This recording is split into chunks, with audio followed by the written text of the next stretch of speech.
सुहावे।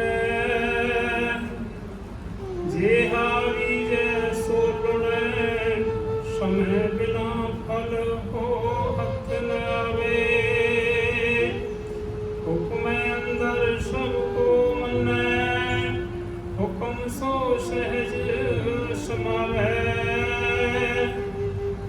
आप हो कछु न होवई, बुरा भला नह मन बसावे। जैसा करे तैसा लहे, लिखी करना तिक पाप सुनावे। सतजु का अन्याय सुन एक खेड़े, सब जगत मरावे। केते नगरी पीड़िए, द्वापर वंश कुवंश कहावे। कल जुग जो खेड़े सो पावे। केते नगरी पीड़िए, द्वापर वंश कुवंश कहावे। कल जुग जो खेड़े सो पावे। वाहिगुरु जी का खालसा, वाहिगुरु जी की फतेह। परम सम्मानियो हजूर पातशाह धन धन श्री गुरु ग्रंथ साहिब महाराज जी की पावन और मुकद्दस हजूरी दे अंदर रोजाना की तरह संध्या वेले ते दीवाना की हाजरी भर रहे भागां वाले सत्संगी जनों, गुरु बख्शिश का सदका पावन गोद के अंदर बैठ करके अमृतमयी बाणी दे कीर्तन दे नाल गुरु प्यार वालियां पासों सांझ बना रहे सां। उपरंत भाई साहब भाई गुरदास जी दियां वारां दी चल रही लड़ीवार विचार दे नाल जुड़न का सुभाग समा प्राप्त होया है। इस लड़ी के तहत पिछलेरे दीवाना के अंदर पहली बार दियां 12 पौड़ियां दी विचार आप जियां दे नाल सांझी कीती सी। अगलेरी 13वीं पौड़ी जिसका पाठ आप जियां ने सत्कारयोग भाई साहब होना पासों श्रवण किया है, जिसकी विचार सांझी करनी है। आओ विचारां की आरंभता तो पहला गुरु चरणों के अंदर हाजरी लवाइए। बड़े प्यार अते अदब सहित आखो जी सतनाम श्री वाहिगुरु साहिब जी। वेद अथर्वण मथन कर, गुरमुख भाषे कुक गुण गावे। कल का जिस शास्त्र की विचार पिछलेरे दीवाना के अंदर भाई गुरदास जी ने जिहड़ियां पौड़ियां के अंदर शास्त्रां की गल की है, 4 शास्त्रां की गल आप जियां दे नाल सांझी की। अगलेरा 5वां शास्त्र जिसकी गल भाई गुरदास जी ने अज की पौड़ी के अंदर की है। कल सांख शास्त्र की गल की सी, जिसनों लिखण लग्या जिहड़ा वेद मथिया गया वही अथर्वण वेद सी। अज जिहड़ा वैशेषिक शास्त्र है इसनों भी कणाद ऋषि ने लिखिया और इसने भी लिखण लग्या जिहड़ा वेद मथिया है इन्हें भी अथर्वण वेद के अंदरों ही अपनी सुरत दे नाल जो इनू समझ आया, क्योंकि व्याख्या बड़िया ने की है। जिथे वेदां की व्याख्या कईयां ने की उन्होंने मथिया कईयां ने है, और उन्होंने सारियां ने अपने ढंग दे नाल गल की है। इदां ही जिन्नी को गल जिहड़ी गल कणाद ऋषि नूं समझ आई, उन्होंने कणाद ऋषि ने एक वैशेषिक ग्रंथ लिखिया, शास्त्र लिखिया ਜਿਸ ਨੂੰ ਲਿਖਣ ਦੇ ਲਈ ਉਹਨਾਂ ਨੇ ਅਥਰਵਣ ਵੇਦ ਨੂੰ ਮਥਿਆ ਹੈ। ਜਿਹਾ ਬੀਜੈ ਸੋਟਣੈ ਸਮੈ ਬਿਨਾ ਫਲ ਹੱਥ ਨ ਆਵੇ। ਕਹਿੰਦੇ ਅਥਰਵਣ ਵੇਦ ਕਹਿੰਦਾ ਹੈ ਜਿਹਾ ਬੀਜੈ ਸੋ ਲੁਣੈ, ਜੋ ਬੀਜਿਆ ਹੈ ਉਹੀ ਤੈਨੂੰ ਵੱਢਣਾ ਪਏਗਾ। ਜੋ ਤੂੰ ਕੀਤਾ ਹੈ ਸੰਸਾਰ ਦੇ ਅੰਦਰ ਵਿਚਰਦਿਆਂ ਹੋਇਆਂ ਜਿਹੜੇ ਕਰਮ ਤੂੰ ਕੀਤੇ ਨੇ ਉਹੀ ਤੈਨੂੰ ਪ੍ਰਾਪਤ ਹੋਣਗੇ। ਬਸ ਫਰਕ ਇੰਨਾ ਸੀ, ਸਤਿਗੁਰੂ ਦੀ ਪਾਵਨ ਬਾਣੀ ਨੇ ਵੀ ਇਹੀ ਗੱਲ ਕਹੀ ਹੈ, ਜਿਹਾ ਬੀਜੈ ਸੋ ਲੁਣੈ ਮੱਥੈ ਜੋ ਲਿਖਿਆਸ। ਜਿਹਾ ਬੀਜੈ ਸੋ ਲੁਣੈ ਕਰਮਾ ਸੰਦੜਾ ਖੇਤ, ਜਿਹਾ ਬੀਜੈ ਸੋ ਲੁਣੈ ਕਰਮ ਇਹ ਖੇਤ। ਸਤਿਗੁਰਾਂ ਨੇ ਬੜੇ ਲਫ਼ਜ਼ ਇਹਨਾਂ ਦੇ ਜਿਹੜੇ ਜੋ ਕੀਤਾ ਹੈ ਉਹਦੀ ਪ੍ਰਾਪਤੀ ਵਾਸਤੇ ਵਰਤੇ। ਫਰੀਦ ਸਾਹਿਬ ਨੇ ਵੀ ਇੱਕ ਸ਼ਲੋਕ ਦੇ ਅੰਦਰ ਉਦਾਹਰਨ ਦੇ ਕੇ ਸਮਝਾਇਆ, ਜਿਹੜੇ ਸ਼ਲੋਕ ਦੀ ਅਕਸਰ ਹੀ ਸਾਂਝ ਪਾਈ ਜਾਂਦੀ ਹੈ ਕਿ ਬੀਜਿਆ ਤੇ ਕੁਝ ਹੋਰ ਸੀ, ਵੱਢਣਾ ਕੁਝ ਹੋਰ ਚੱਲਣਾ ਹੈ। ਪਰ ਇੱਥੇ ਫਰਕ ਕੀ ਹੈ? ਗੁਰਬਾਣੀ ਦੀ ਫਿਲਾਸਫੀ ਇਹ ਗੱਲ ਕਹਿੰਦੀ ਹੈ ਵੀ ਇੱਥੇ ਹੀ ਇਸੇ ਸੰਸਾਰ ਦੇ ਉੱਤੇ ਰਹਿੰਦਿਆਂ ਹੋਇਆਂ ਜੋ ਕੀਤਾ ਹੈ ਤੈਨੂੰ ਵੱਢਣਾ ਪਏਗਾ। ਜੋ ਇੱਥੇ ਕੀਤਾ ਹੈ ਉਹ ਇੱਥੇ ਹੀ ਭਰਨਾ ਪਏਗਾ, ਕਿਤੇ ਹੋਰ ਨਹੀਂ। ਪਰ ਇਹਨਾਂ ਸ਼ਾਸਤਰਾਂ ਦੇ ਅੰਦਰ, ਇਹਨਾਂ ਵੇਦਾਂ ਦੇ ਅੰਦਰ, ਸਨਾਤਨੀ ਮਤ ਦੇ ਅੰਦਰ ਇਹ ਗੱਲ ਮੰਨੀ ਜਾਂਦੀ ਹੈ, ਜੋ ਪਹਿਲਾਂ ਕੀਤਾ ਸੀ ਪਿਛਲੇ ਜਨਮ ਦੇ ਅੰਦਰ ਉਹ ਇਸ ਜਨਮ 'ਚ ਭੁਗਤਣਾ ਪਏਗਾ, ਜੋ ਇਸ ਜਨਮ 'ਚ ਕਰੇਗਾ ਉਹ ਅਗਲੇ ਜਨਮ 'ਚ ਭੁਗਤਣਾ ਪਏਗਾ। ਇਹ ਉਹਨਾਂ ਦੀ ਕਰਮਾਂ ਦੀ ਫਿਲਾਸਫੀ ਹੈ। ਗੁਰਬਾਣੀ ਦੀ ਕਰਮ ਫਿਲਾਸਫੀ ਕਹਿੰਦੀ ਹੈ ਵੀ ਇੱਥੇ ਹੀ ਕਰੇਗਾ, ਇੱਥੇ ਹੀ ਭਰੇਗਾ। ਇਹਨਾਂ ਦੀ ਕਰਮ ਫਿਲਾਸਫੀ ਕਹਿੰਦੀ ਹੈ ਕਿ ਜੋ ਪਹਿਲੋਂ ਕੀਤਾ ਸੀ ਪਿਛਲੇ ਜਨਮ ਦੇ ਅੰਦਰ, ਜਿਹੜਾ ਇਸ ਸਰੀਰ ਮਿਲਣ ਤੋਂ ਪਹਿਲੋਂ ਜਿੱਦਾਂ ਦੇ ਕੰਮ ਕੀਤੇ ਉਦਾਂ ਦਾ ਤੂੰ ਇੱਥੇ ਭੁਗਤ ਰਿਹਾ ਹੈ, ਇਸ ਸਰੀਰ ਦੇ ਅੰਦਰ ਰਹਿ ਕੇ ਭੁਗਤ ਰਿਹਾ ਹੈ। ਇੱਥੇ ਜਿਹੜਾ ਕਰਮ ਕਰੇਗਾ ਉਹ ਆਉਣ ਵਾਲੇ ਸਮੇਂ ਤੈਨੂੰ ਭੁਗਤਣਾ ਪਏਗਾ। ਹੁਣ ਇਹ ਰਿਸ਼ੀ ਗੱਲ ਕਹਿੰਦਾ ਹੈ, ਕਣਾਦ ਰਿਸ਼ੀ ਕਹਿੰਦਾ ਵੀ ਜੋ ਇਸ ਸੰਸਾਰ ਦੇ ਉੱਤੇ ਤੂੰ ਵਿਚਰਦਿਆਂ ਹੋਇਆ ਕੀਤਾ ਉਸੇ ਦਾ ਤੈਨੂੰ ਫਲ ਮਿਲ ਰਿਹਾ ਹੈ। ਜਿਹੜਾ ਤੂੰ ਅੱਜ ਦੁੱਖ ਹਟਾ ਰਿਹਾ, ਇਹ ਦੁੱਖ ਵੀ ਉਸੇ ਦੇ ਕਰਕੇ ਮਿਲਦਾ ਹੈ। ਜੋ ਸੁੱਖ ਹਟਾ ਰਿਹਾ ਹੈ ਉਹ ਸੁੱਖ ਵੀ ਇੱਥੇ ਮਿਲ ਰਿਹਾ ਤੇ ਬਿਨਾਂ ਕੁਝ ਕੀਤਿਆਂ ਤੇਰੇ ਹੱਥ ਦੇ ਵਿੱਚ ਕੋਈ ਫਲ ਨਹੀਂ ਆਵੇਗਾ। ਜੋ ਕਰੇਗਾ ਉਦਾਂ ਦਾ ਹੀ ਤੈਨੂੰ ਇਸ ਸੰਸਾਰ ਦੇ ਅੰਦਰ ਰਹਿੰਦਿਆਂ ਹੋਇਆਂ ਭਰਨਾ ਪਵੇਗਾ। ਮੈਂ ਅੰਦਰ ਸਭ ਕੋ ਮੰਨੈ, ਹੁਕਮ ਸੋ ਸਹਿਜ ਸਮਾਵੇ। ਕਣਾਦ ਰਿਸ਼ੀ ਕਹਿੰਦਾ ਹੁਕਮ ਹੈ ਅੰਦਰ ਸਭ ਕੋ, ਇਹ ਸਾਰਾ ਕੁਝ ਉਸੇ ਅਕਾਲ ਪੁਰਖ ਦੇ ਹੁਕਮ ਦੇ ਅੰਦਰ ਹੈ। ਜੋ ਕਰ ਰਿਹਾ ਹੈ ਉਹ ਉਸ ਮਾਲਕ ਦੇ ਹੱਥ ਦੇ ਵਿੱਚ ਹੈ। ਕਾਇਨਾਤ ਉਸ ਮਾਲਕ ਨੇ ਬਣਾਈ ਹੈ। ਸਾਖ ਸ਼ਾਸਤਰ ਵੀ ਲਗਭਗ ਇਦਾਂ ਹੀ ਕਹਿੰਦਾ ਹੈ। ਇਦਾਂ ਦੀ ਫਿਲਾਸਫੀ ਸਾਖ ਸ਼ਾਸਤਰ ਦੀ ਵੀ ਹੈ ਕਿ ਜੋ ਉਸ ਅਕਾਲ ਪੁਰਖ ਨੇ ਕੀਤਾ ਹੈ, ਉਹ ਬਣਾਇਆ ਹੈ ਤੇ ਉਹਦੇ ਹੁਕਮ ਦੇ ਅੰਦਰ ਹੀ ਸਾਰਾ ਕੁਝ ਚੱਲਦਾ ਹੈ। ਜਿਵੇਂ ਦਾ ਵੀ ਕਰ ਰਿਹਾ ਹੈ, ਜੋ ਹੋ ਰਿਹਾ ਹੈ ਉਸੇ ਮਾਲਕ ਦੇ ਹੁਕਮ ਦੇ ਅੰਦਰ ਹੈ। ਤੇ ਸਤਿਗੁਰੂ ਦੀ ਪਾਵਨ ਬਾਣੀ ਨੇ ਵੀ ਇਹੀ ਬਖਸ਼ਿਸ਼ ਕੀਤੀ, ਹੁਕਮ ਹੈ ਅੰਦਰ ਸਭ ਕੋ ਬਾਹਰ ਹੁਕਮ ਨਾ ਕੋਈ, ਨਾਨਕ ਹੁਕਮੈ ਜੇ ਬੁਝੈ ਤਾਂ ਹਉਮੈ ਕਹੈ ਨਾ ਕੋਈ। ਜਿਸ ਦਿਨ ਹੁਕਮ ਦੀ ਸਮਝ ਆ ਗਈ ਉਸ ਦਿਨ ਹਉਮੈ ਹੀ ਰਹੇਗੀ, ਉਸ ਦਿਨ ਹੰਕਾਰ ਨਹੀਂ ਰਹੇਗਾ। ਤਾਂਗੀ ਤੇ ਹੰਕਾਰ ਨਹੀਂ ਕੀਤਾ ਹੈ। ਅੱਜ ਸਾਰਿਆਂ ਤੋਂ ਜ਼ਿਆਦਾ ਜੇ ਕਿਸੇ ਚੀਜ਼ ਨੇ ਹੰਕਾਰ ਤਾਂ ਕੀਤਾ ਹੈ ਤੇ ਉਹ ਹੰਕਾਰ ਹੈ ਸਾਨੂੰ। ਹਰੇਕ ਚੀਜ਼ ਦਾ ਹੰਕਾਰ ਸਾਨੂੰ ਹੋ ਜਾਂਦਾ ਹੈ, ਕੋਈ ਛੋਟੀ ਹੋਵੇ ਵੱਡੀ ਹੋਵੇ, ਔਰ ਉਸੇ ਹੀ ਹੰਕਾਰ ਨੇ ਸਾਡੀ ਜ਼ਿੰਦਗੀ ਨੂੰ ਟਿਕਾ ਦਿੱਤਾ ਹੀ ਨਹੀਂ, ਟਿਕਣ ਦਿੱਤਾ ਹੀ ਨਹੀਂ ਕਦੇ ਵੀ। ਕਈ ਵਾਰ ਇਦਾਂ ਹੁੰਦਾ ਹੈ, ਹੰਕਾਰ ਮੈਨੂੰ ਮੇਰੇ ਕੀਤੇ ਹੋਏ ਕੰਮ ਦਾ ਨਹੀਂ ਹੈ। ਅੱਜ ਦਾ ਜਿਹੜਾ ਹਾਲ ਹੈ, ਮੈਨੂੰ ਮੇਰੀ ਪ੍ਰਾਪਤੀ ਦੇ ਉੱਤੇ ਹੰਕਾਰ ਨਹੀਂ ਹੈਗਾ, ਮੈਨੂੰ ਮੇਰੇ ਧਨ ਦੇ ਉੱਤੇ ਹੰਕਾਰ ਨਹੀਂ ਹੈਗਾ, ਮੈਨੂੰ ਮੇਰੇ ਗਿਆਨ ਦੇ ਉੱਤੇ ਹੰਕਾਰ ਨਹੀਂ ਹੈਗਾ। ਇਦਾਂ ਦੇ ਵੀ ਮਿਲ ਜਾਣਗੇ ਸੰਸਾਰ ਦੇ ਅੰਦਰ। ਮੈਨੂੰ ਮੇਰੀ ਕਿਸੇ ਚੀਜ਼ ਦੇ ਉੱਤੇ ਹੰਕਾਰ ਨਹੀਂ ਹੈਗਾ। ਮੇਰੇ ਪੁੱਤਰ ਨੇ ਆ ਕੀਤਾ, ਮੈਨੂੰ ਇਸੇ ਗੱਲ ਦਾ ਹੰਕਾਰ ਹੋ ਗਿਆ। ਮੇਰੇ ਫਲਾਣੇ ਰਿਸ਼ਤੇਦਾਰ ਦੇ ਕੋਲ ਆਹ ਚੀਜ਼ ਹੈ, ਇਸੇ ਗੱਲ ਦਾ ਹੰਕਾਰ ਹੋ ਗਿਆ। ਜ਼ਰੂਰੀ ਨਹੀਂ ਕਿ ਅੱਜ ਜਿਹੜਾ ਹੰਕਾਰ ਹੈ ਉਹ ਸਿਰਫ ਮੈਨੂੰ ਆਪਣੀ ਉਹ ਚੀਜ਼ ਦੇ ਉੱਤੇ ਹੋਵੇ।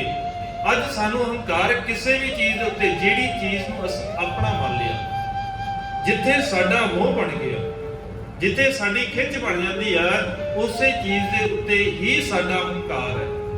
ਇਸੇ ਚੀਜ਼ ਦਾ ਵੀ ਜਿਹੜੀ ਚੀਜ਼ ਮੇਰੇ ਕੋਲ ਹੈ, ਜਿਹੜੀ ਵਸਤ ਮੇਰੇ ਕੋਲ ਹੈ, ਉਹ ਬਾਕੀਆਂ ਤੋਂ ਵੱਖ ਹੈ, ਬਾਕੀਆਂ ਤੋਂ ਵਧੀਆ ਹੈ, ਇਸੇ ਗੱਲ ਦਾ ਹੰਕਾਰ ਹੋ ਗਿਆ। ਸਤਿਗੁਰੂ ਕਹਿੰਦੇ ਜਿਸ ਦਿਨ ਹੁਕਮ ਨੂੰ ਬੁੱਝ ਲਵੇਂਗਾ, ਹੁਕਮ ਦੀ ਸਮਝ ਆ ਗਈ, ਉਸੇ ਦਿਨ ਮਨ ਦੇ ਅੰਦਰੋਂ ਇਹ ਗੱਲ ਨਿਕਲ ਜਾਏਗੀ ਨਾ ਵੀ ਹੰਕਾਰ ਨਾਂ ਦੀ ਵੀ ਕੋਈ ਚੀਜ਼ ਜਿਹੜੀ ਜ਼ਿੰਦਗੀ ਦੇ ਅੰਦਰ ਰਹਿਣੀ ਚਾਹੀਦੀ, ਇਹ ਤੇ ਛੱਡਣੀ ਪਏਗੀ ਨਾ। ਫਿਰ ਗੁਰੂ ਦਾ ਹੁਕਮ ਆ ਗਿਆ, ਪਤਾ ਲੱਗ ਜਾਏਗਾ ਵੀ ਸੰਸਾਰ ਸਾਰਾ ਹੀ ਨਾਸ਼ਵੰਤ ਹੈ, ਜੋ ਉਪਜਿਓ ਸੋ ਬਿਨਸ ਹੈ। ਜਿਹੜੀ ਚੀਜ਼ ਦਾ ਹੰਕਾਰ ਕਰਦਾ ਨਾ ਮੈਂ, ਇਹ ਖਤਮ ਹੋ ਜਾਣਾ। ਭਾਵੇਂ ਸਰੀਰ ਹੈ, ਭਾਵੇਂ ਰਿਸ਼ਤੇਦਾਰੀ ਹੈ, ਭਾਵੇਂ ਕੋਠੀ ਹੈ, ਭਾਵੇਂ ਮਹਿਲ ਹੈ, ਜੋ ਪੈਦਾ ਹੋਇਆ ਇਹਨੇ ਖਤਮ ਹੋ ਜਾਣਾ। ਜਿਸ ਦਿਨ ਇਹ ਗੱਲ ਸਮਝ ਆ ਗਈ, ਕਨਾਦ ਰਿਸ਼ੀ ਵੀ ਇਹੀ ਗੱਲ ਕਹਿੰਦਾ, ਜਿਸ ਦਿਨ ਮੰਨੈ ਹੁਕਮ ਸੋ ਸਹਿਜ ਸਮਾਵੈ। ਜਿਸ ਦਿਨ ਹੁਕਮ ਮੰਨ ਲਿਆ, ਉਸੇ ਦਿਨ ਸਹਿਜ ਆ ਜਾਏਗਾ, ਟਿਕਾ ਆ ਜਾਏਗਾ ਜ਼ਿੰਦਗੀ 'ਚ। ਸੁੱਖ ਤੇ ਟਿਕਾ ਚੋਂ ਆਏਗਾ, ਸੁੱਖ ਸਹਿਜ ਦੇ ਵਿੱਚੋਂ ਆਏਗਾ।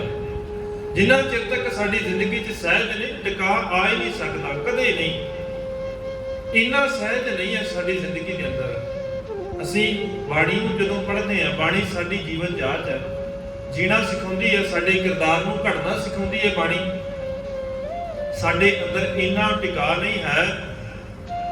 ਸ਼ਾਮ ਨੂੰ ਬੈਠੇ ਸਾਰਾ ਪਰਿਵਾਰ ਬੜਾ ਖੁਸ਼ ਹੈ, ਪ੍ਰਸ਼ਾਦਾ ਛਕਣ ਲੱਗੇ, ਪ੍ਰਸ਼ਾਦਾ ਛਕਦਿਆਂ ਛਕਣਾ ਸ਼ੁਰੂ ਕੀਤਾ ਹੈ, ਸਬਜ਼ੀ ਦੇ ਵਿੱਚ ਲੂਣ ਜ਼ਿਆਦਾ ਹੋ ਗਿਆ, ਇਸੇ ਗੱਲ ਦੀ ਕਲਾ ਸ਼ੁਰੂ ਹੋ ਗਈ। ਸਹਿਜ ਤੇ ਇੰਨਾ ਨਹੀਂ।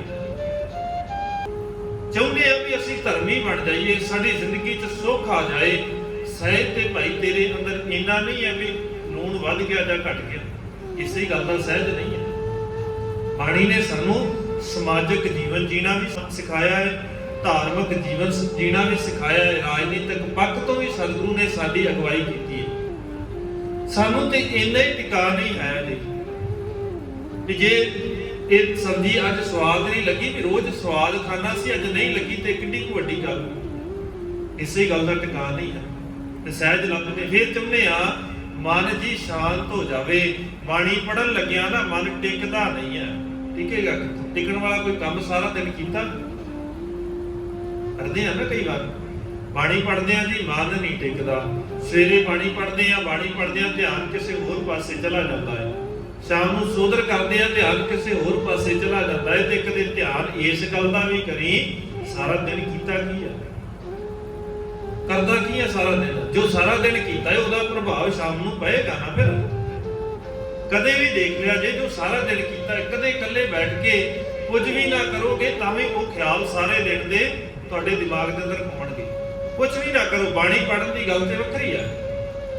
ਫਿਰ ਬਾਣੀ ਪੜ੍ਹਨ ਵਾਸਤੇ ਤਾਂ ਬੜਾ ਧਿਆਨ ਚਾਹੀਦਾ, ਤੇ ਧਿਆਨ ਤੇ ਸਾਰਾ ਦਿਨ ਦੇ ਕੀਤੇ ਹੋਏ ਕੰਮਾਂ ਦੇ ਵਿੱਚ ਤਾਂ ਹੀ ਜਾਏਗਾ ਨਾ। ਜੇ ਸਿੱਧੇ ਕੀਤੇ ਹੁੰਦੇ, ਟਿਕਾ ਦੇ ਨਾਲ ਕੀਤੇ ਹੁੰਦੇ, ਜ਼ਿੰਮੇਵਾਰੀ ਦੇ ਨਾਲ, ਇਮਾਨਦਾਰੀ ਦੇ ਨਾਲ ਕੀਤੇ ਹੁੰਦੇ, ਤੇ ਦੂਜਿਆਂ ਦੇ ਕੋਲੋਂ ਕਈ ਵਾਰ ਸਾਰਾ ਕੁਝ ਠੀਕ ਹੁੰਦਾ ਹੈ। ਜ਼ਿੰਮੇਵਾਰੀ ਵੀ ਅਸੀਂ ਬੜੀ ਵਧੀਆ ਨਿਭਾਈ ਹੈ, ਇਮਾਨਦਾਰੀ ਵੀ ਹੈ, ਕਿਸੇ ਦੇ ਨਾਲ ਮਾੜਾ ਵੀ ਕੁਝ ਨਹੀਂ ਕੀਤਾ, ਗੁਰੂ ਦੇ ਹੁਕਮ ਦੇ ਵਿੱਚ ਚੱਲ ਕੇ ਵੀ ਗੁਰੂ ਦੇ ਹੁਕਮ ਦੇ ਅਨੁਸਾਰ ਹੀ ਜੀਣਾ, ਸਾਰਾ ਕੁਝ ਠੀਕ ਚੱਲਿਆ। ਮਨ ਫਿਰ ਵੀ ਨਹੀਂ ਟਿਕਦਾ। ਇਦਾਂ ਵੀ ਹੁੰਦਾ। ਹੁਣ ਇਦਾਂ ਤਾਂ ਹੋਇਆ ਕਿਉਂਕਿ ਆਸ ਮਨ ਦੇ ਅੰਦਰ ਪਤਾ ਕੀ ਸੀ, ਜਿੱਦਾਂ ਮੈਂ ਸਾਰਾ ਦਿਨ ਇਮਾਨਦਾਰੀ ਨਾਲ ਕੰਮ ਕੀਤਾ, ਬਾਕੀ ਵੀ ਮੇਰੇ ਨਾਲ ਉਨੀ ਇਮਾਨਦਾਰੀ ਕਰ। ਟਿਕਾ ਕਿੱਥੋਂ ਆਏ? ਅਜੇ ਵੀ ਆਸਾਂ ਬੰਦਿਆਂ ਦੇ ਉੱਤੇ ਆ ਨਾ, ਵੀ ਬੰਦਾ ਮੇਰੇ ਨਾਲ ਉਨੀ ਹੀ ਇਮਾਨਦਾਰੀ ਦੇ ਨਾਲ ਚੱਲੇ। ਸਤਿਗੁਰੂ ਕਹਿੰਦੇ ਏਦਾਂ ਨਹੀਂ ਹੋਵੇਗਾ। ਸੰਸਾਰ ਤੇਰੇ ਹਿਸਾਬ ਦੇ ਨਾਲ ਨਹੀਂ ਚੱਲਣਾ। ਇਹ ਤੂੰ ਆਪਣੇ ਮਨ ਨੂੰ ਟਿਕਾ ਸਕਦਾ ਹੈ ਗੁਰੂ ਹੁਕਮ ਦੇ ਅੰਦਰ। ਦੂਜਿਆਂ ਦੇ ਕੋਲੋਂ ਜੇ ਆਸਾਂ ਰੱਖੇਗਾ ਤੇ ਫਿਰ ਤਾਂ ਕੀ ਹੋਣਾ ਪਏਗਾ, ਫਿਰ ਨਹੀਂ ਸੁੱਖ ਪਾਲੇਗਾ, ਫਿਰ ਸੁਖੀ ਨਹੀਂ ਹੋ ਸਕਦਾ। ਸਹਿਜ ਤਾਂ ਆਏਗਾ ਜਿਸ ਦਿਨ ਮਨ ਸ਼ਾਂਤ ਹੋ ਗਿਆ, ਗੁਰੂ ਦੇ ਹੁਕਮ ਦੇ ਵਿੱਚ ਚੱਲਣ ਲੱਗ ਗਿਆ। ਗੁਰੂ ਦੇ ਹੁਕਮ ਦੇ ਵਿੱਚ ਚੱਲਦਿਆਂ ਹੋਇਆਂ ਮਨ ਦੇ ਅੰਦਰ ਦੀ ਹਉਮੈ ਚਲੀ ਗਈ, ਹੰਕਾਰ ਚਲਾ ਗਿਆ, ਉਸੇ ਦਿਨ ਜੀਵਨ ਸੌਖਾ ਹੋ ਜਾਏਗਾ, ਸਹਿਜ ਦੇ ਵਿੱਚ ਆ ਜਾਵੇਗਾ।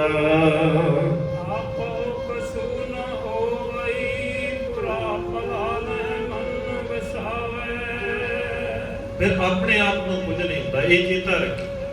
ਕਣਾਦ ਰਿਸ਼ੀ ਕਹਿੰਦਾ ਸੰਸਾਰ ਦੇ ਅੰਦਰ ਜੋ ਵੀ ਹੋ ਰਿਹਾ ਹੈ, ਆਪਣੇ ਆਪ ਕੁਝ ਵੀ ਨਹੀਂ ਹੋ ਰਿਹਾ। ਸਾਰਾ ਕੁਝ ਕਰਨ ਵਾਲਾ ਉਹ ਅਕਾਲ ਪੁਰਖ ਪਰਮਾਤਮਾ ਹੈ। ਜੋ ਹੋਵੇਗਾ ਉਸ ਮਾਲਕ ਦੇ ਹੁਕਮ ਦੇ ਵਿੱਚ ਹੋਵੇਗਾ। ਜੋ ਹੋ ਰਿਹਾ ਹੈ ਜਾਂ ਅੱਜ ਤੱਕ ਜੋ ਹੋਇਆ ਹੈ ਉਹ ਮਾਲਕ ਦੇ ਹੁਕਮ ਦੇ ਅੰਦਰ ਹੈ। ਤੇ ਮਨ ਦੇ ਅੰਦਰ ਬੁਰੇ ਭਲੇ ਦਾ ਖਿਆਲ ਨਾ ਲਿਆ। ਇਹ ਕਨਾਦ ਰਿਸ਼ੀ ਦੀ ਵਿਆਖਿਆ ਹੈ ਕਿ ਜੋ ਹੋ ਰਿਹਾ ਹੈ ਉਹ ਸੰਸਾਰ ਦੇ ਅੰਦਰ ਰੱਬ ਕਰਦਾ ਹੈ ਤੇ ਜੋ ਹੋਣਾ ਹੈ ਉਹ ਰੱਬ ਨੇ ਕਰਨਾ ਹੈ। ਇਸ ਕਰਕੇ ਜੋ ਹੋ ਗਿਆ ਹੈ ਨਾ ਉਹਦੇ ਵਾਸਤੇ ਮਨ ਦੇ ਅੰਦਰ ਕਦੇ ਇਹਨਾਂ ਦਾ ਖਿਆਲ ਨਾ ਲਿਆ ਕਰ ਵੀ ਚੰਗਾ ਕੀਤਾ ਮੈਂ ਜਾਂ ਮਾੜਾ ਕੀਤਾ। ਇਹ ਕਨਾਦ ਰਿਸ਼ੀ ਕਹਿੰਦਾ। ਸਤਿਗੁਰੂ ਦੀ ਪਾਵਨ ਬਾਣੀ ਕਹਿੰਦੀ ਹੈ ਵੀ ਜੋ ਹੋ ਰਿਹਾ ਹੈ ਨਾ ਉਹ ਅਕਾਲ ਪੁਰਖ ਕਰ ਰਿਹਾ ਹੈ, ਅਕਾਲ ਪੁਰਖ ਨਹੀਂ ਕਰਦਾ। ਜੋ ਹੋ ਰਿਹਾ ਉਹ ਮਾਲਕ ਕਿਸੇ ਤੋਂ ਪੁੱਛ ਕੇ ਨਹੀਂ ਕਰਦਾ। ਜੋ ਉਹਨੇ ਕਰਨਾ ਹੈ ਉਹ ਆਪਣੀ ਮਰਜ਼ੀ ਦੇ ਨਾਲ ਕਰਨਾ। ਜੋ ਤੁਧ ਭਾਵੈ ਸਾਈ ਭਲੀ ਕਰ, ਉਹ ਚੰਗਾ ਹੈ ਜੋ ਤੂੰ ਕਰ ਰਿਹਾ ਹੈ। ਇਹ ਸਿੱਖ ਦਾ ਫਰਜ਼ ਹੈ। ਇਹ ਸਿੱਖ ਦਾ ਫਰਜ਼ ਹੈ ਮੰਨਣਾ ਵੀ ਜੋ ਗੁਰੂ ਨੇ ਕੀਤਾ ਹੈ ਬੀਓ ਪੁਰਸ਼ ਨਾ ਮਸਲਤ ਧਰੈ, ਜੋ ਕਿਛ ਕਰੈ ਸਵਾਪੈ ਕਰੈ। ਜੋ ਵੀ ਕਰ ਰਿਹਾ ਹੈ ਮਾਲਕ ਕਿਸੇ ਤੋਂ ਸਲਾਹ ਲੈ ਕੇ ਨਹੀਂ ਕਰਦਾ। ਉਹਨੇ ਜੋ ਕਰਨਾ ਹੈ ਆਪਣੀ ਮਰਜ਼ੀ ਦੇ ਨਾਲ ਆਪਣੇ ਤਰੀਕੇ ਦੇ ਨਾਲ ਕਰਨਾ ਹੈ। ਤੇਰੀ ਸਲਾਹ ਦੀ ਲੋੜ ਨਹੀਂ। ਕੋਈ ਇੱਥੇ ਨਹੀਂ ਹੈ ਜਿਹੜਾ ਕਹਿ ਦੇਵੇ ਕਿ ਭਾਈ ਰੱਬ ਦੇ ਅੱਗੇ ਅਰਦਾਸ ਕਰਕੇ ਕਿ ਰੱਬ ਜੀ ਇਹਨੂੰ ਪੁੱਤਰ ਦੀ ਦਾਤ ਦੇ ਦੇ। ਇਹ ਨਹੀਂ ਹੈਗਾ ਇੱਥੇ, ਕਿਸੇ ਨੇ ਨਹੀਂ ਦੇਣਾ। ਕਿਸੇ ਦੇ ਵਾਸਤੇ ਨਹੀਂ ਆ ਵੀ ਕਹਿ ਦੇਵੇ ਕਿ ਇਹਦੀ ਨੌਕਰੀ ਲਵਾ ਦੇ, ਰੱਬ ਨੂੰ ਜਾ ਕੇ ਸਿਫਾਰਿਸ਼ ਪਾ ਦੇਵੇ। ਰੱਬ ਨੂੰ ਸਿਫਾਰਿਸ਼ਾਂ ਨਹੀਂ ਚੰਗੀਆਂ ਲੱਗਦੀਆਂ, ਉਹਨੂੰ ਸਿਫਾਰਿਸ਼ਾਂ ਨਹੀਂ ਚਾਹੀਦੀਆਂ। ਅਸਲ 'ਚ ਜਿੱਦਾਂ ਦਾ ਸਾਡਾ ਆਪਣਾ ਸੁਭਾਅ ਹੈ ਨਾ, ਅਸੀਂ ਰੱਬ ਨੂੰ ਵੀ ਉਦਾਂ ਦਾ ਬਣਾ ਲਿਆ ਵੀ ਸਾਨੂੰ ਆਦਤ ਸਿਫਾਰਿਸ਼ਾਂ ਦੀ, ਸਾਨੂੰ ਆਦਤ ਹੈ ਰਿਸ਼ਵਤ ਲੈਣ ਦੀ। ਰੱਬ ਵੀ ਉਦਾਂ ਦਾ ਹੀ ਬਣਾਇਆ। ਰੱਬ ਨੂੰ ਵੀ ਸਿਫਾਰਿਸ਼ਾਂ ਦੀ ਲੋੜ ਹੈ, ਰਿਸ਼ਵਤਾਂ ਦੀ ਲੋੜ ਹੈ ਨਹੀਂ। ਉਹਨੇ ਕਿਸੇ ਦੀ ਸਲਾਹ ਨਹੀਂ ਲੈਣੀ। ਬੀਓ ਪੂਛ ਨਾ ਮਸਲ, ਬੀਓ ਦਾ ਭਾਵ ਹੁੰਦਾ ਹੈ ਦੂਜਾ, ਕਿਸੇ ਦੂਜੇ ਦੀ ਸਲਾਹ ਨਹੀਂ ਲੈਂਦਾ। ਜੋ ਹੋ ਰਿਹਾ ਹੈ ਸੰਸਾਰ ਦੇ ਅੰਦਰ ਉਹਨੇ ਹੀ ਕਰਨਾ ਹੈ, ਉਹਦੀ ਆਪਣੀ ਮਰਜ਼ੀ ਦੇ ਨਾਲ ਹੋਣਾ ਹੈ। ਹੁਣ ਇੱਥੇ ਇੱਕ ਸਵਾਲ ਪੈਦਾ ਹੁੰਦਾ ਕਿ ਜੇ ਕਿਸੇ ਨੇ ਕਿਸੇ ਦਾ ਮਰਡਰ ਕਰ ਦਿੱਤਾ ਫਿਰ ਉਹਦਾ ਜ਼ਿੰਮੇਵਾਰ ਕੌਣ ਹੈ? ਜਿਹਨੇ ਕੀਤਾ ਜਾਂ ਰੱਬ? ਜੇ ਕਿਤੇ ਮਾੜਾ ਕਰਮ ਹੋਇਆ ਕਿਸੇ ਦੇ ਨਾਲ ਉਹਦਾ ਜ਼ਿੰਮੇਵਾਰ ਕੌਣ ਹੈ? ਚੋਰੀਆਂ ਕਰਨ ਵਾਲਾ, ਡਕੈਤੀਆਂ ਕਰਨ ਵਾਲਾ, ਠੱਗੀਆਂ ਕਰਨ ਵਾਲਾ, ਦੂਜੇ ਦੇ ਨਾਲ ਧੱਕਾ ਕਰਨ ਵਾਲਾ, ਫਿਰ ਉਹਦਾ ਜ਼ਿੰਮੇਵਾਰ ਕੌਣ ਹੈ? ਤੇ ਗੁਰੂ ਸਾਹਿਬ ਨੂੰ ਕਿਉਂ ਸਮਝਾਉਣਾ ਪੈ ਗਿਆ ਕਿ ਪਰਾਇਆ ਹੱਕ ਨਾ ਖਾ? ਤੇ ਸਾਨੂੰ ਸਮਝਾਉਣ ਦੀ ਕੀ ਲੋੜ ਹੈ? ਸਵਾਲ ਉੱਠਦਾ ਨਾ ਮਨ ਦੇ ਅੰਦਰ ਕਿ ਜਦੋਂ ਕਰਨਾ ਹੀ ਸਾਰਾ ਕੁਝ ਰੱਬ ਨੇ ਆ, ਸਾਰਾ ਕੁਝ ਰੱਬ ਕਰ ਰਿਹਾ, ਜੋ ਹੋਇਆ ਉਹ ਰੱਬ ਨੇ ਕੀਤਾ, ਜੋ ਹੋਣਾ ਉਹ ਰੱਬ ਨੇ ਕਰਨਾ ਹੈ। ਫਿਰ ਗੁਰੂ ਸਾਹਿਬ ਸਾਨੂੰ ਕਿਉਂ ਸਮਝਾ ਰਹੇ ਜਦੋਂ ਅਸੀਂ ਕੁਝ ਕਰਨ ਵਾਲੇ ਨਹੀਂ? ਜਦੋਂ ਮੈਂ ਕੁਝ ਕਰ ਹੀ ਨਹੀਂ ਸਕਦਾ, ਮੇਰੇ ਹੱਥ 'ਚ ਕੁਝ ਹੈ ਹੀ ਨਹੀਂ, ਫਿਰ ਮੈਨੂੰ ਕਿਉਂ ਸਮਝਾਇਆ ਜਾਵੇ? ਮੈਂ ਤੇ ਕੀਤਾ ਹੀ ਨਹੀਂ। ਜੇ ਮੈਂ ਕਿਸੇ ਦੀ ਚੋਰੀ ਕੀਤੀ ਹੈ ਫਿਰ ਮੈਂ ਥੋੜੀ ਨਾ ਕੀਤੀ, ਰੱਬ ਨੇ ਕਰਵਾਈ ਹੈ। ਸੌਖਾ ਹੈ। ਜੇ ਕਿਸੇ ਦੇ ਨਾਲ ਕੋਈ ਧੱਕਾ ਕੀਤਾ ਮੈਂ ਥੋੜੀ ਨਾ ਕੀਤਾ, ਰੱਬ ਨੇ ਕੀਤਾ। ਸੌਖਾ ਨਹੀਂ। ਗੁਰਬਾਣੀ ਦੀ ਇਹ ਗੁਰਬਾਣੀ ਨਹੀਂ ਸਿਖਾਈ। ਸਤਿਗੁਰੂ ਨੇ ਤਾਂ ਸਾਨੂੰ ਬਾਰ-ਬਾਰ ਇਹ ਕਿਹਾ ਰੱਬ ਦਾ ਹੁਕਮ ਹੈ ਇਮਾਨਦਾਰੀ ਦੇ ਨਾਲ ਜੀਵਨ ਜੀਣਾ। ਜਾਂ ਮੈਂ ਇੱਕ ਸੌਖੀ ਜਿਹੀ ਉਦਾਹਰਨ ਅਕਸਰ ਦਿੰਦਾ ਹਾਂ, ਇਹ ਸਮਝ ਲਈਏ ਸਾਡੇ ਘਰ ਦੇ ਅੰਦਰ ਅਸੀਂ ਕੁੱਕਰ ਰੱਖਿਆ ਹੋਇਆ ਹੈ, ਕੁੱਤਾ ਰੱਖਿਆ ਹੋਇਆ, ਅਕਸਰ ਘੁਮਾਉਣ ਲਈ ਲੈ ਕੇ ਜਾਈਦਾ। ਜਦੋਂ ਘੁਮਾਉਣ ਲੈ ਕੇ ਜਾਈਦਾ ਕੁੱਤੇ ਦੇ ਗਲ 'ਚ ਰੱਸੀ ਆ, ਰੱਸੀ ਸਾਡੇ ਹੱਥ ਦੇ ਵਿੱਚ, ਤੁਰੇ ਜਾਂਦੇ ਆ, ਕੁੱਤੇ ਨੇ ਲਾਗੇ ਦੀ ਲੰਘਦੇ ਹੋਏ ਰਾਹਗੀਰ ਦੇ ਜਿਹੜਾ ਹੋਰ ਦੂਜਾ ਲਾਗੋਂ ਲੰਘ ਰਿਹਾ ਹੈ ਉਹਨੂੰ ਵੱਢ ਦਿੱਤਾ। ਉਹਦਾ ਜ਼ਿੰਮੇਵਾਰ ਕੌਣ ਹੈ? ਤੁਸੀਂ ਕਿਹਾ ਸੀ ਉਹਨੂੰ ਕਿ ਵੱਢ ਦੇ? ਤੁਸੀਂ ਤਾਂ ਨਹੀਂ ਕਿਹਾ। ਤੁਸੀਂ ਕਦੇ ਨਹੀਂ ਸਿਖਾਇਆ ਸੀ ਕੁੱਤੇ ਨੂੰ ਵੀ ਭਾਈ ਜਿਹੜਾ ਲਾਗੋਂ ਲੰਘੇਗਾ ਉਹਨੂੰ ਵੱਢ ਲੈਣਾ। ਤੁਸੀਂ ਨਹੀਂ ਸਿਖਾਇਆ। ਰੱਸੀ ਤੁਹਾਡੇ ਹੱਥ 'ਚ ਸੀ ਪਰ ਫਿਰ ਵੀ ਉਹਨੇ ਵੱਢ ਦਿੱਤਾ। ਕਿਉਂ ਵੱਢਿਆ? ਕਿਉਂਕਿ ਤੁਹਾਡੇ ਦੱਸੇ ਹੋਏ ਤਰੀਕੇ 'ਚੋਂ ਉਹ ਬਾਹਰ ਚਲਾ ਗਿਆ, ਤਾਂ ਉਹਨੇ ਗਲਤ ਕੀਤਾ, ਉਹਦੀ ਉਹਨੂੰ ਸਜ਼ਾ ਵੀ ਮਿਲੀ। ਜਾਂ ਤੁਸੀਂ ਵੀ ਉਹਦੇ ਡੰਡਾ ਮਾਰਿਆ ਹੋਵੇਗਾ ਜਾਂ ਉਹਨੇ ਮਾਰਿਆ ਹੋਵੇਗਾ, ਉਹਦੇ ਕੋਲ ਹੋਏਗਾ ਜਿਹਨੂੰ ਵੱਢਿਆ ਉਹਨੇ, ਉਹਦੀ ਸਜ਼ਾ ਉਹਨੂੰ ਕੁੱਤੇ ਨੂੰ ਮਿਲੀ ਕਿਉਂਕਿ ਉਹ ਤੁਹਾਡੇ ਹੁਕਮ 'ਚੋਂ ਬਾਹਰ ਗਿਆ ਸੀ। ਜਿਸ ਦਿਨ ਅਸੀਂ ਮਾੜਾ ਕਰਮ ਕਰਦੇ ਆ ਗੁਰੂ ਦੇ ਹੁਕਮ 'ਚੋਂ, ਰੱਬ ਦੇ ਹੁਕਮ 'ਚੋਂ ਬਾਹਰ ਜਾ ਕੇ ਕਰਦੇ ਆ। ਜੇ ਹੁਕਮ ਦੇ ਅੰਦਰ ਹੋਈਏ ਤੇ ਫਿਰ ਮਾੜਾ ਕਰਮ ਨਹੀਂ ਕਰਦੇ। ਜਿਹੜਾ ਹੁਕਮ ਦੇ ਅੰਦਰ ਹੈ ਫਿਰ ਉਹਨੂੰ ਤੇ ਪਤਾ ਹੈ ਨਾ ਕਿ ਭਾਈ ਕਿਸੇ ਦਾ ਹੱਕ ਖਾਣ ਲੱਗਾ, ਗੁਰੂ ਤੇ ਕਹਿੰਦਾ ਹੱਕ ਪਰਾਇਆ ਨਾਨਕਾ, ਉਹ ਸੂਰ ਉਸ ਗਾਏ। ਮਾੜੀ ਨਿਗਾਹ ਦੇ ਨਾਲ ਕਿਸੇ ਨੂੰ ਦੇਖਣ ਲੱਗਾ, ਗੁਰੂ ਨੇ ਤੇ ਕਿਹਾ ਹੈ ਜਿੱਦਾਂ ਹੀ ਨਿਗਾਹ ਮਾੜੀ ਹੋਈ, ਮਨ ਦੇ ਅੰਦਰ ਮੈਲ ਆਈ, ਉਸ ਵੇਲੇ ਚੇਤਾ ਨਹੀਂ ਆਏਗਾ। ਗੁਰੂ ਨੇ ਤੇ ਸਮਝਾਇਆ ਹੈ ਵੀ ਮਾੜੀ ਨਿਗਾਹ ਦੇ ਨਾਲ ਕਿਸੇ ਨੂੰ ਦੇਖਣਾ ਨਹੀਂ। ਮਨ ਦਾ ਸੂਤਕ ਕੀ ਹੈ? ਮਨ ਦੀ ਮੈਲ ਕੀ ਹੈ? ਮਨ ਦਾ ਸੂਤਕ। ਇਹ ਮਨ ਦੇ ਅੰਦਰ ਜਿਹੜੇ ਵਿਕਾਰ ਨੇ ਇਹੀ ਤੇ ਸੂਤਕ ਹੈ। ਭਾਈ ਗੁਰਦਾਸ ਜੀ ਦੀ ਗੱਲ ਚੇਤਾ ਆਏਗੀ ਨਾ ਉਸੇ ਵੇਲੇ ਵੀ ਭਾਈ ਮੈਲ ਨਹੀਂ ਰੱਖਣੀ ਅੱਖਾਂ ਦੇ ਅੰਦਰ, ਦੇਖ ਪਰਾਈਆਂ ਚੰਗੀਆਂ ਮਾਵਾਂ ਭੈਣਾਂ ਧੀਆਂ ਜਾਣ। ਮਨ ਦੇ ਅੰਦਰ ਆ ਜਾਏਗਾ ਨਾ, ਇਹ ਹੁਕਮ ਹੈ। ਜਿਸ ਦਿਨ ਇਸ ਹੁਕਮ ਤੋਂ ਬਾਹਰੇ ਜਾਵਾਂਗੇ ਉਸ ਦਿਨ ਗਲਤ ਕਰਾਂਗੇ। ਗੁਰੂ ਨਹੀਂ ਕਹਿੰਦਾ ਗਲਤ ਕਰਨ ਵਾਸਤੇ, ਨਾ ਜਿਹੜਾ ਗਲਤ ਹੋਇਆ ਅਕਾਲ ਪੁਰਖ ਦਾ ਦੋਸ਼ ਨਹੀਂ, ਰੱਬ ਦਾ ਦੋਸ਼ ਨਹੀਂ ਹੈ, ਉਹਦੇ ਵਿੱਚ ਦੋਸ਼ ਮੇਰਾ ਹੈ, ਕਿਉਂਕਿ ਮੈਂ ਬਾਹਰ ਗਿਆ। ਤਾਂ ਸਤਿਗੁਰੂ ਕਹਿੰਦੇ ਦੰਦਾ ਦੋਸ਼ ਨਾ ਦਿਓ ਕਿਸੈ, ਦੋਸ਼ ਕਰਮਾ ਆਪਣੇ ਜੋ ਮੈਂ ਕੀਆ ਸੋ ਮੈਂ ਪਾਇਆ। ਜੇ ਕੁੱਤੇ ਨੇ ਵੱਢਿਆ ਸੀ ਤੇ ਕੁੱਤੇ ਨੂੰ ਡਾਂਗ ਵੱਜੀ, ਜੇ ਮੈਂ ਤੋਂ ਬਾਹਰ ਜਾਵਾਂਗਾ ਉਹਦੀ ਸਜ਼ਾ ਮੈਨੂੰ ਮਿਲੇਗੀ, ਉਹਦਾ ਜ਼ਿੰਮੇਵਾਰ ਮੈਂ ਹਾਂ।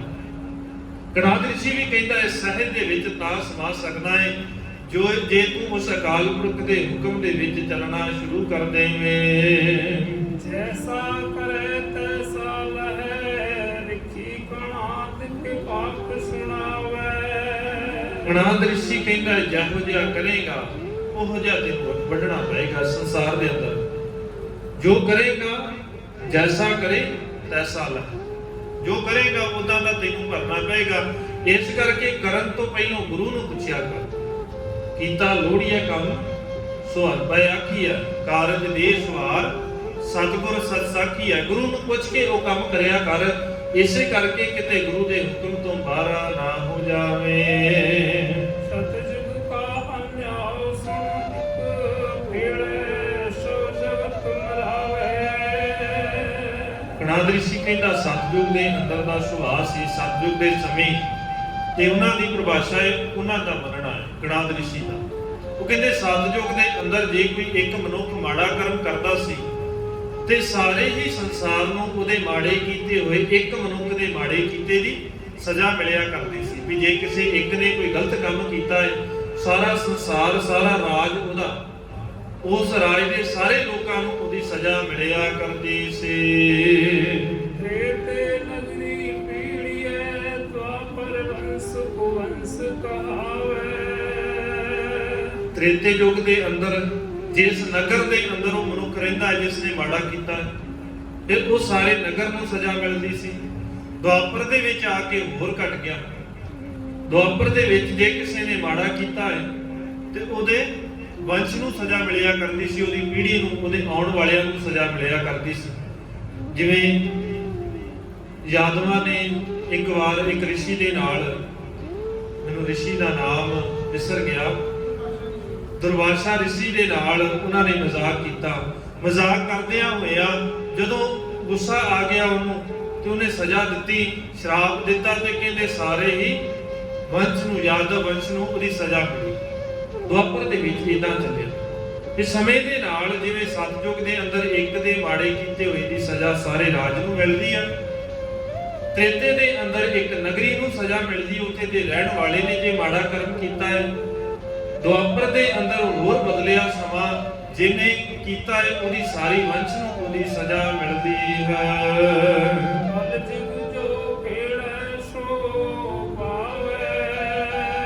ਕਿਤੇ ਕਲਯੁਗ ਦੇ ਅੰਦਰ ਸਮਾਂ ਹੋਰ ਬਦਲਿਆ। ਜੋ ਇੱਥੇ ਕਰੇਗਾ, ਜਿਹੜਾ ਕਰੇਗਾ ਸਜ਼ਾ ਉਸੇ ਨੂੰ ਮਿਲੇਗੀ। ਨਾ ਹੁਣ ਇਸ ਦੇਸ਼ ਨੂੰ ਸਜ਼ਾ ਮਿਲੇਗੀ, ਨਾ ਨਗਰ ਨੂੰ ਸਜ਼ਾ ਮਿਲੇਗੀ, ਨਾ ਉਹਦੀ ਵੰਸ਼ ਨੂੰ ਸਜ਼ਾ ਮਿਲੇਗੀ। ਜਿਹੜਾ ਕਰੇਗਾ, ਜੇ ਤੂੰ ਕਰੇਗਾ ਤੇ ਭਰਨਾ ਤੈਨੂੰ ਪਏਗਾ। ਐਕਰ ਕਰੇ ਸੋ ਐਕਰ ਪਾਏ, ਇਸ ਹੱਥ ਕਰ ਤੇ ਐਸੇ ਹੱਥ ਪ੍ਰਾਪਤ ਕਰ। ਅੱਜ ਕਰੇਗਾ ਕੱਲ ਨੂੰ ਸਜ਼ਾ ਮਿਲੇਗੀ, ਆਉਣ ਵਾਲੇ ਸਮੇਂ ਦੇ ਵਿੱਚ ਤੈਨੂੰ ਉਹ ਸਾਰਾ ਭੁਗਤਣਾ ਪਏਗਾ। ਇਸੇ ਕਰਕੇ ਮਾਲਕ ਕਹਿੰਦੇ ਜੇ ਕਰਨਾ ਹੈ ਤੇ ਗੁਰੂ ਤੋਂ ਪੁੱਛ ਕੇ ਕਰਿਆ ਕਰ, ਗੁਰੂ ਦੀ ਬਖਸ਼ਿਸ਼ ਦੇ ਨਾਲ ਕਰਿਆ ਕਰ।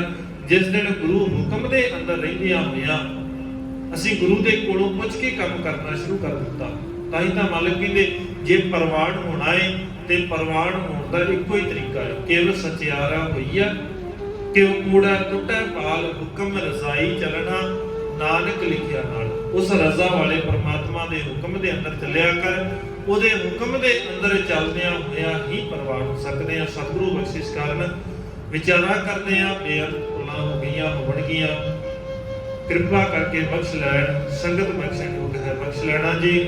ਬੁਲਾਓ ਜੀ, ਫਤਿਹ ਆਖੋ ਜੀ। ਵਾਹਿਗੁਰੂ ਜੀ ਕਾ ਖਾਲਸਾ